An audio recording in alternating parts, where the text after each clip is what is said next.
In 2026, the IRS is handing you a deal. $16,100, tax-free, no receipts, no shoebox of paperwork, no questions asked. Married? Double it. $32,200, wiped off your taxable income automatically. And because that number is so big, about 9 out of 10 Americans will take it, click File, and move on with their lives. But here's what almost nobody tells you. 2026 is the single biggest shakeup to the itemize or not decision in nearly a decade. The SALT cap quadrupled. There's a brand new charity deduction you can take without itemizing. Seniors got a $6,000 bonus, and 2 brand new penalties quietly kicked in that can shrink your deductions even if you do everything right. Some people watching this video will save $3,000, $4,000, even $5,000 by itemizing this year, people who've never itemized in their lives. And others are about to itemize out of habit and actually lose money doing it. So in the next 20 minutes, I'm going to show you exactly how the 2026 standard deduction works, the 4 big itemized deductions and their new rules, 3 real household examples with actual dollar math, and near the end, a completely legal timing move called bunching that could put an extra $1,600 back in your pocket over 2 years. Quick heads up before we start. This is education, not personal tax advice. Everyone's situation is different, so run your own numbers or talk to a tax pro. All right, let's get into it. The 2026 standard deduction, explained. First, the numbers. For tax year 2026, that's the income you earn this year and report on the return you file in early 2027, the standard deduction is $16,100 if you're single or married filing separately, $32,200 if you're married filing jointly, and $24,150 for head of household. Quick clarification because this confuses everyone. The return you filed this past April used the 2025 numbers, $15,750 and $31,500. The numbers in this video are for the current 2026 tax year, slightly higher and with some brand new rules attached. So what does the standard deduction actually do? Simple. It's a flat amount subtracted from your income before a single tax bracket touches it. If you're single and earn $80,000, the IRS only taxes you on $63,900. You don't prove anything. You don't track anything. It's the default, and honestly, it's a very good default. Why is it so big? Short history lesson. The 2017 tax law roughly doubled the standard deduction, which is why itemizing collapsed. Before 2018, about 1 in 3 taxpayers itemized. Now, it's roughly 1 in 10.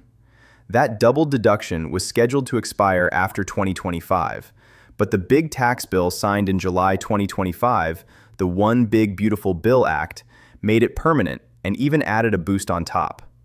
The 2026 figures are that new baseline plus inflation. Now, the add-ons. Because the base number is not the whole story. If you're 65 or older, or legally blind, you get extra. In 2026, that's $2,050 per condition if you're unmarried, or $1,650 per condition per spouse if you're married.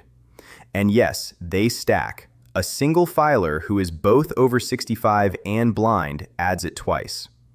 And then there's the big one for retirees, the temporary senior bonus deduction. From 2025 through 2028, taxpayers 65 and older can claim up to $6,000 each on top of everything else. A married couple, both 67, that's $12,000 extra. Do the math. $32,200 plus $3,300 in age add-ons plus $12,000. That couple can shield $47,500 of income without itemizing a single receipt. 2 catches on that senior bonus. It starts phasing out once modified adjusted gross income passes $75,000 for singles or $150,000 for joint filers, and it's completely gone around $175,000 and $250,000. And here's the twist most videos miss. You get this bonus whether you take the standard deduction or itemize. Keep that in your back pocket. It matters later. One landmine before we move on. Married, filing separately. If you file separately and your spouse itemizes, your standard deduction drops to 0. Not reduced, 0. Couples filing separately have to pick the same lane. Write that down. What itemizing actually means and the new 2026 rules. Okay, so the standard deduction is one door. The other door is Schedule A, itemizing. You list your actual deductible expenses, add them up, and if the total beats your standard deduction, you take the bigger number. That's the entire game. Whichever pile is bigger wins. There are basically 4 expenses that decide this fight for 95% of people. Let's go through each one with the 2026 changes, because every single one changed. Number 1, SALT, state and local taxes. This is state income tax, local income tax, and property tax combined. Or, if you live in a no-income tax state like Texas or Florida, you can swap in sales tax instead. From 2018 through 2024, SALT was capped at $10,000, which single-handedly killed itemizing for millions of homeowners in high-tax states. Well, that cap just exploded. For 2026, the SALT cap is $40,400, 4 times bigger. If you're a homeowner in New York, New Jersey, California, Illinois, Connecticut, this one change might flip you back to itemizing all by itself. One asterisk for high earners. Once modified AGI passes about $505,000, that cap starts shrinking fast, and somewhere north of $600,000, you're right back at the old $10,000 cap. There's a cliff. We'll come back to it. Number 2, mortgage interest. You can deduct interest on up to $750,000 of home acquisition debt. Loans from before mid-December 2017 keep the old $1 million limit. Your lender sends you Form 1098 every January with the exact number. This is the easiest deduction to find. And a nice 2026 bonus, mortgage insurance premiums, PMI, count as deductible mortgage interest again starting this year, subject to income limits. If you bought recently with less than 20% down, that's real money you couldn't deduct last year. Number 3, charitable donations. Cash gifts to qualified charities are deductible up to 60% of your income, and donated goods count at fair market value. But 2026 brings a brand new haircut, a 0.5% of a GI floor.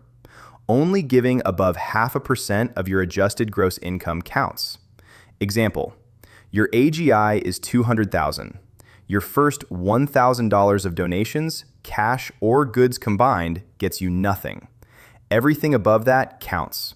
Small haircut for most people, but it's new, and it changes strategy. Hold that thought for part 5. Number 4, medical expenses. Deductible, but only the portion above 7.5% of your AGI. On a $100,000 income, the first $7,500 of medical bills doesn't count. In a normal year, almost nobody clears that bar. In a bad year, surgery, long-term care, a big dental bill, assisted living, this deduction can be enormous. If your family had a rough medical year, do not skip the comparison. Rounding out the list. Casualty losses from federally declared disasters, and now certain state-declared ones, plus gambling losses against winnings. And what's gone? Permanently. The old miscellaneous deductions. Unreimbursed employee expenses, tax prep fees, investment advisory fees, those aren't coming back, so don't waste time collecting those receipts. Quick recap, because this is the core of the whole video. SALT capped at $40,400. Mortgage interest on up to $750 of loan. Charity above 0.5% of income. Medical above 7.5% of income. Add them up. Beat 16.1 or 32.2. Or don't. Head-to-head, 3 real households. Enough rules. Let's run actual numbers on 3 households and see who should itemize in 2026. And hey, while you watch these, drop your state in the comments. High-tax state folks and Texas folks are about to have very different reactions. Household 1, Maya. Single, rents an apartment in Ohio, earns $70,000. Her state income tax is about $2,300. She gave $500 to charity, no mortgage, normal medical year. Total itemizable, under $3,000. Her standard deduction, $16,100. This isn't a contest, it's a mercy rule. Maya takes the standard deduction in about 4 seconds. And here's the 2026 kicker. She still gets to deduct that $500 donation on top, thanks to a new rule I'll show you in part 4. Renters without mortgages. The standard deduction is almost always your answer, and now it comes with a bonus. Household 2, the Parkers. Married, filing jointly, $160,000 combined income, homeowners in Texas, so no state income tax. Property tax, $9,000. Sales tax from the IRS tables, roughly $2,600. SALT total, $11,600. Their mortgage interest on a recent loan, $22,000. Charity, $3,000 minus their $800 floor leaves $2,200 that counts. Grand total, $35,800 versus a $32,200 standard deduction.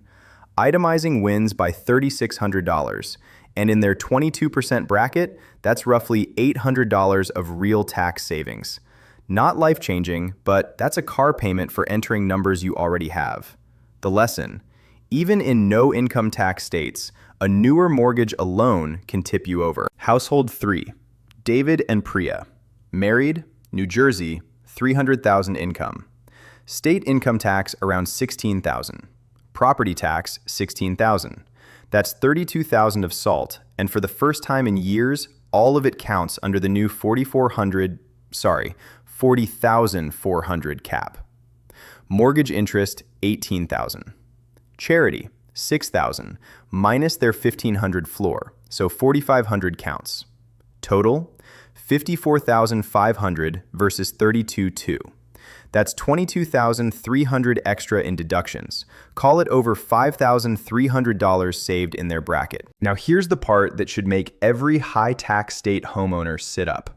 Under the old $10,000 SALT cap, David and Priya's itemized total would have been about $32,500, beating the standard deduction by $300, basically a tie. The new cap turned a $300 edge into a $22,000 edge. If you stopped itemizing years ago because of the SALT cap, and millions of people did, 2026 is the year you must rerun your numbers. Habit is about to cost people thousands. One warning label for the very high earners watching: cross roughly $505,000 of modified AGI, and that beautiful SALT cap starts collapsing.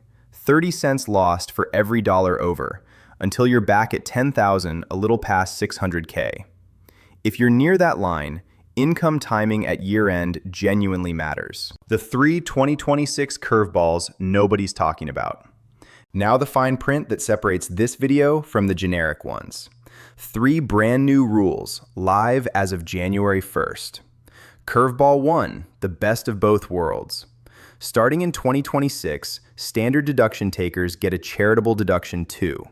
Up to $1,000 single, $2,000 married filing jointly for cash gifts to qualified public charities. This is huge. For years, small donors got zero tax benefit unless they itemized. Now, Maya's $500 counts. But read the label: cash only, check, card, payroll deduction. Donated clothes don't qualify. And critically, gifts to donor-advised funds and most private foundations don't qualify either. Direct to the charity in cash. Curveball 2, the 0.5% floor we covered, applied to itemizers' charity. First 0.5% of AGI in giving, invisible. This quietly punishes people who scatter small donations every single year and rewards people who concentrate their giving. You pay that floor toll once per year you itemize, so pay it as few times as possible. That's the setup for the bunching strategy in the next section. Curveball 3, the 35-cent ceiling. If you're in the top 37% bracket, itemized deductions are now worth at most 35 cents per dollar instead of 37.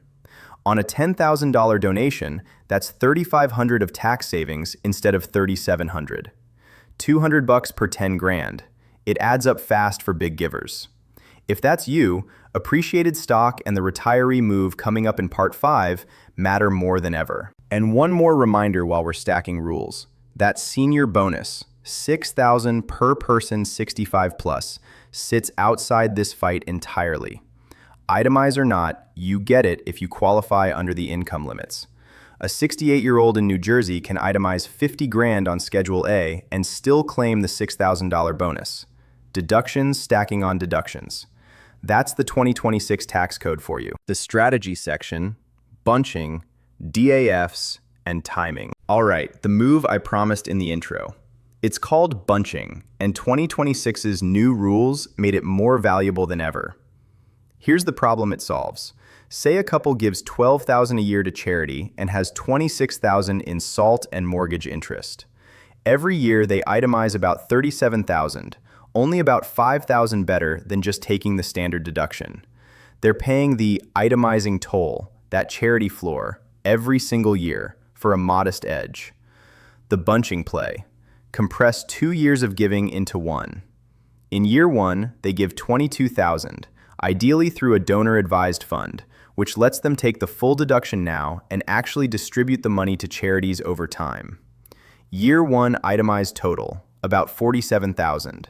Then, in year two, they give almost nothing from the fund, take the 32.2 standard deduction, and donate $2,000 in direct cash to grab that new non-itemizer charity deduction on top. Added up across both years, roughly $81,000 in deductions bunched versus $74,000 doing it the boring way. $7,000 extra deducted, around $1,600 of real tax savings in a 22% bracket. Same charities, same total generosity, different calendar. That's it. And notice the detail.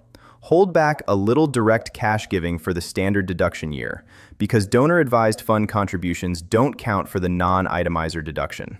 Bunching isn't just for charity. Property taxes. Many counties let you prepay or shift the payment date across December 31st. 2 payments landing in one tax year supercharges an itemizing year within the SALT cap. Medical. If you're already having a big medical year, schedule that elective procedure, the dental work, the new glasses, this year while you're over the 7.5% floor, instead of resetting the floor next January. 2 more power moves. Appreciated stock. Donate shares you've held over a year instead of cash. You generally deduct full market value and nobody ever pays capital gains tax on the growth.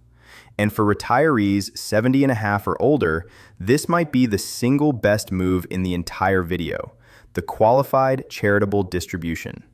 Give directly from your IRA to charity, up to $111,000 per person in 2026. It counts toward your required minimum distribution. It never shows up in your income at all. And because it's an income exclusion rather than a deduction, it completely bypasses the new 0.5% floor and the 35-cent cap.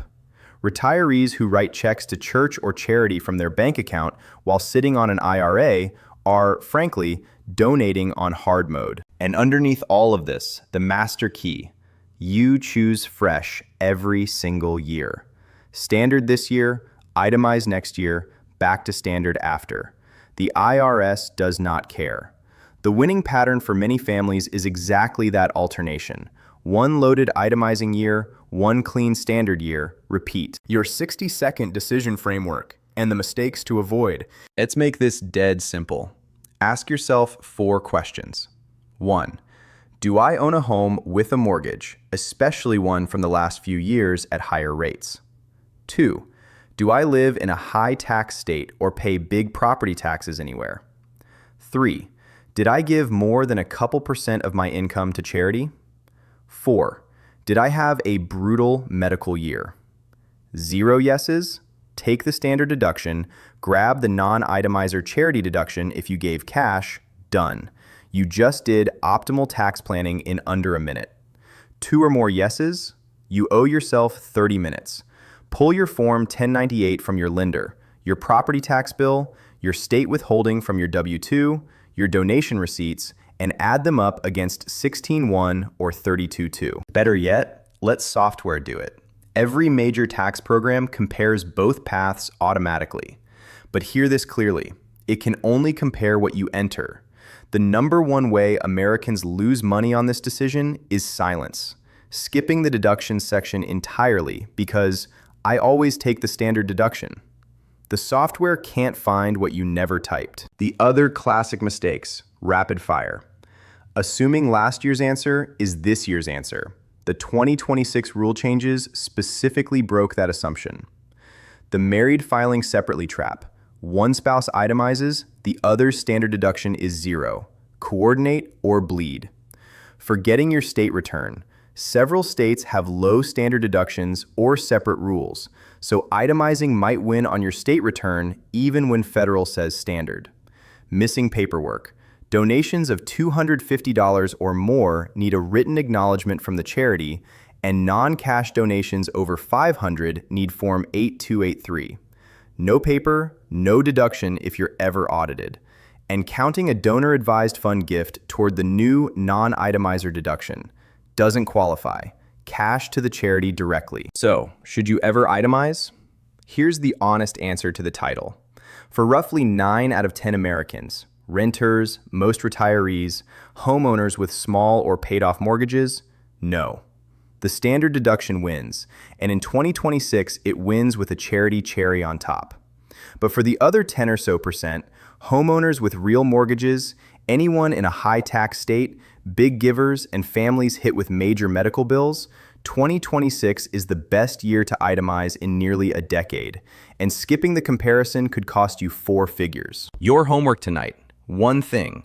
Find last year's return. Look at the line for itemized versus standard and ask whether the new $40,400 SALT cap changes your answer. That single question is worth thousands of dollars to the right household. Everything here is federal, general education, current as of the 2026 tax year, not personal advice. Tax law shifts, and your situation is yours, so for big decisions, talk to a CPA or enrolled agent. If this saved you money or saved you from a mistake, the like button costs you nothing and tells me to make more of these. Subscribe for the follow-up, where I break down the 2026 tax brackets and show exactly what a raise really costs you in taxes. See you in that one.